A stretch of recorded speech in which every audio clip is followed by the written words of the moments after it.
Mitambong si Vice President Sara Duterte sa 2025 Pasidungog Awards alang sa mga partners sa Office of the Vice President. Ang detalye sa live report ni Argil Relator. Argil. Sara, sobra libo ka partner sa tibok nasod ang gipasidunggan atol sa 2025 Office of the Vice President Pasidungog alang sa dakong tampo sa kalampusan sa pagpatuman sa mga programa sa proyekto sa Office of the Vice President. 1,140 ka partners gikan sa mga individual, grupo, organisasyon, institusyon, pribado ug ahensya sa gobyerno ang gihatagan og pasidungog sa Office of the Vice President. Sila ang misuporta og nahimong partner sa OVP sa malampusong pagpatuman sa nagkadaiyang proyekto ug programa sa ahensya. Lakip sa mga programa sa OVP ang pagbabago, A Million Learners and Trees Campaign, Magnegosyo Taday, Pansarap, You Can Be VP, Libreng Sakay, Rice Program, at Medical and Burial Assistance. Today, we celebrate not just accomplishments, but shared commitment. You, our partners, have been part of every step, of every breakthrough, of every life changed. Thank you for showing up, for standing by us, and for helping us prove that service knows no limits when done with sincerity. It is an honor to celebrate their achievements and recognize their invaluable contributions to the OVP and, more importantly, to our nation. Si Vice President Sara Duterte ang nangunay sa paghatag ug pasidungog nga nakasentro sa mga istorya sa pagbangon ug pag-asa.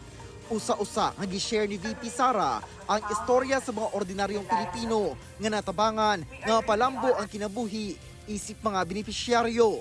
Sumala ni VP Sara, saksi ang tanan sa lisod nga kasinatian sa OVP sa milabay nga mga bulan. Apan ang kalampusan kay bunga matud pa sa parayong pagsalig sa partners sa mahinungdanong misyon sa OVP. Ngunit ang mga batikos at sistematikong atake laban sa OVP ay hindi naging sapat para tayo ay humina, huminto at mabigo. The intention to weaken and frustrate us from serving the Filipinos failed. Patunay ang ating pagtitipon ngayon sa tagumpay ng ating pagsisikap para sa mga Pilipino at minamahal nating bansa. Luyo sa limitadong budget sa OVP, pinaagi sa pagtinabangay matud pa, nakabot ang paghatag og serbisyo nga ngayang madawat sa matag Pilipino. Buta nga, gipasalamatan ni VP Sara. Kagaya ng araw na walang sawang sumusubang tuwing umaga, salamat sa inyong di natitinag na tiwala at pagsuporta para sa patuloy nating pagbangon upang maglingkod sa bayan. Unahin natin ang bansa kesa sa pansariling interes. Mangako tayo na ilalaan lamang natin ang ating puso at gawa para sa tunay na ikabubuti ng sambayanan.